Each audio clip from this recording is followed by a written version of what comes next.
Hi good people, it's Amy from Savor, Salvage, Scent. I hope this finds you really well. For those of you who are new to the channel, this mostly focuses on all things fragrance related with an occasional other creative, art, or DIY project. For those of you returning, thanks so much for being here. Today's video is a short one. I just wanted to talk to you about my experience with two Dossier scents that I have tried this month that I am so thrilled about and frankly will be replacing their much more expensive Tom Ford scents that they are imitating. So quickly, just a little bit of my thoughts on dupes. I know everybody feels differently probably. I am not a big fan of when impressions or dupe houses imitate or pull, funding away from small houses or scents where you can find the scent at I would say, relatively reasonable amount. I really love Tom Ford scents. However, I'm a nonprofit worker. Some of these for $250 to $400-500 are just out of my price range. So I'm thrilled to have these options. For those of you who don't know, I've done probably 5 or 6 videos where I talk about Dossier over the years. When I first learned of them, honestly, I did not want to be impressed. I just was like, oh, I'm not interested. And then they approached me. I actually tried them and it was just such a surprise how good they were. I would say if you've tried 20 or 30 Dossier scents, there are some that absolutely come within, I would say 95 to 99% of the original scent. I think it's almost impossible to absolutely 100% dupe or imitate another scent. But I think if you get within like 80 to 90%, that's a really great thing. Most of the time, the experience I have with Dossier is they might not be, again, 100% exact, but they're as close as anything I've experienced. And in some cases, they might even last a little longer. I'm going to talk about 2 scents that I either own or have owned of Tom Ford's. And then I'm going to talk about the Dossier impression of. So the first is Tom Ford's Lost Cherry. Not gonna lie, part of why I love this, beyond the fact that the juice is incredible, and that's always number one. If the juice isn't good, then you're probably not gonna care about the aesthetics or the brand or the marketing or any of that. But look how gorgeous this bottle is. So I got this essentially secondhand from somebody, and I paid I got this for an incredible price. Not long after it first came out, I think I paid, $70 or $80. And I think it retails, and I'll put the price here, for around $250 to $300. So that was a really great deal to begin with, and the only way that I would have been able to afford this. Now, the hype is real. I'm going to spray this on my left wrist, and oh gosh, this to me is just such a perfect cherry scent. It's cherry for sure. You can pick up that it's cherry, but here's what it isn't. It isn't cherry cough syrup. It isn't cherry lip balm. And none of these things are bad. Some of those things can be really fun too. I find this to be a sophisticated cherry scent. And to me, what comes out a little bit in it is it smells a little boozy. So a hint boozy and cherry. What else do I get? It's definitely sugary.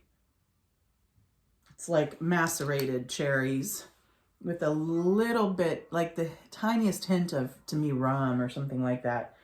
It's gorgeous. It dries down and gets a little powdery. One of the gripes that people have with this is it only lasts a couple hours for me. Now, of course, everybody's different, and depending on if you moisturize and things like that in your skin chemistry, who knows, it could be different for different people. But I'll just say for me, for the cost of this, straight from the market, I find it to be prohibitive for how lasting it is and how expensive it is. I would not pay full price for this for that reason. Where there are a few Tom Fords, for instance, the discontinued Sahara Noir, that I would pay for full price for because I think they're so incredibly unique, lasting, incredible. So anyway, there's Lost Cherry. I only have about 1/3 of a bottle left here. So I was thrilled to be able to experience Dossier's version, which is called Ambery Cherry. For those of you who aren't familiar with Dossier, They are a house that I think only dupes scents. I don't think they have any original scents. That might be changing though. And their scents come in this very clean, kind of fine looking box, which I think has this beautiful pop of color. Wow, very similar to the lipstick today, I might say. And then there's a card that comes in here that tells you a little bit more about the scent, what it's inspired by, what the notes are, how the product is made, etc. For those of you who find this important, these, I believe, are made in France. And they range anywhere from, I think, 29 to 49 or 59. I find a lot of them to be in the 29, 39, 49 range. And then typically they have sales and promotions where if you buy a certain number of perfumes, like 3, 4, 5, they get more economical. And then I haven't looked into this yet, but I've heard that they're going to start selling in Walmart. Yeah, so Ambery Cherry is their version of Tom Ford's Lost Cherry. And I wore these through the week on both wrists to really test them. I'm shocked when I spray this how much it really does smell like Lost Cherry. The only thing I'll say is it's a tiny bit more cherry in the beginning, I feel like, but it still has that boozy nature too that makes it, to me, Lost Cherry smells so much like it. There are tiny, tiny differences throughout the wear. And it's hard for me even to describe them. And I would say that where you might know, if you've been wearing Lost Cherry for years, like I have, and you wear this, you might at minutes during the wear go, oh, that's just a hint different. I would bet that no one in the world, even a perfume collector, smelling it on somebody else would be able to tell the difference. I think it's that close, and it's, I don't know, what, a fifth of the price. So this to me is, oh my gosh, so excited. And you better believe when I run out of this one, I'm going to be buying another bottle of this, not the original, because it's just too cost prohibitive for me. Okay, next is one that I do not have a full bottle of, but I had a tester because I often will go to the department store near me and test Tom Ford's before I consider buying. I have only purchased 2 over the years, just to give you an idea of how exclusive the price is for me, and it's usually with a promotion only, etc. So I had a sampler decant of Tom Ford's Metallique. And it's interesting because I have found, compared to some of the other Tom Fords, like Lost Cherry, Neroli Portofino, the Soleil scents,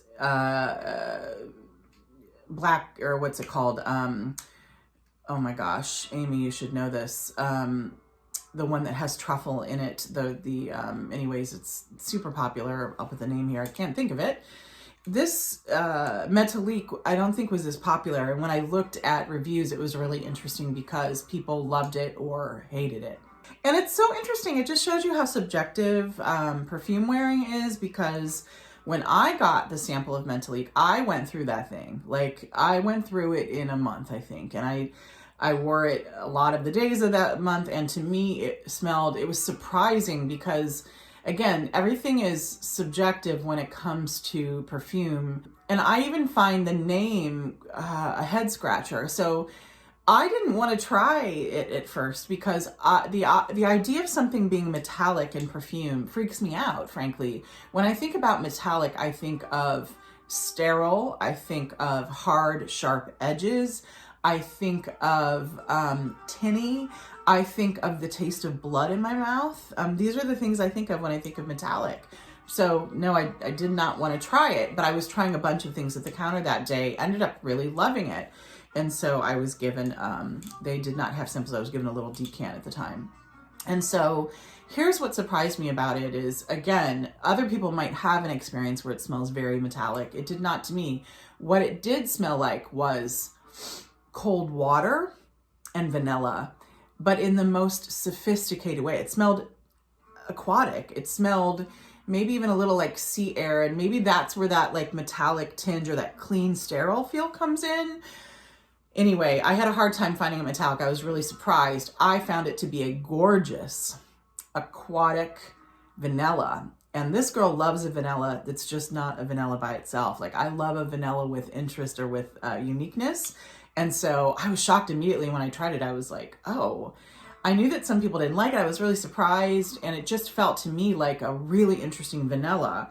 And so when I saw that Dossier was starting to make an impression of, I was thrilled. Theirs is called Powdery Hawthorn. Oh, I just love this. All right, spraying that on my right wrist. This is one, I love it from the second I spray it until the last minute I smell it. And here's what's amazing to me for an aquatic or a vanilla. This lasts all day on me, especially if I spray it on my clothing too, or my hair, which I know you're not supposed to do with alcohol. I know. This to me is gorgeous to me. It just smells chic.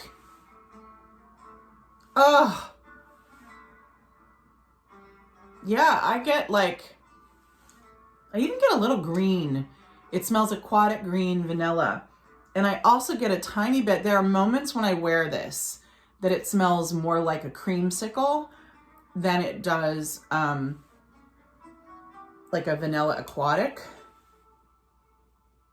And I don't think it has orange flower. I think it might have jasmine in it. But anyway, so it fluctuates between this beautiful aquatic vanilla to more of a vanilla orange, but yet still smells like perfume, chic. Oh, this could be to me a signature scent. So it's wild to me that it's not one that's beloved by a lot of people, but I'll tell you what, if you like it, this Dossier version, when I talk about if you get within 90% to me, I think that's a great impression or dupe. This is 99%.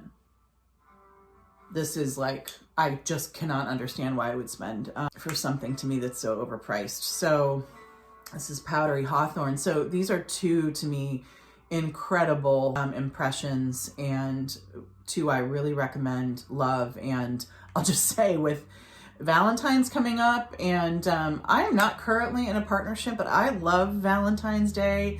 I treat it as a day to express love to anyone that I love, and I think these would be great Valentine's gifts. They're just so incredible. And depending on, you know, kind of what you want to spend, and I'll just say, there have been moments in my life where I've had a hard time coming up with $10. There have been moments in my life where 30 to 50 is a great price point. But if you're looking also to purchase more than one bottle, what's incredible, I think, about Dossier with their promotions is if you buy like 4 or 5 bottles, if you're looking to really like almost, like I would say, start a perfume collection or really go deep with like a certain house that you're trying to dupe or something like that, buying 4 or 5 bottles at a time, there's a really, really great promotion. And so I would just say, highly recommend. These are beautiful, beautiful scents, and would love to hear from you. I get that dupe houses and Dossier isn't for everybody, but I would love to hear from those of you who have tried the house and enjoyed it. If you have a favorite by them, if you have one that you think is just stellar in your opinion. Hope you're all well. Talk soon. Have a great day. Cheers. Bye.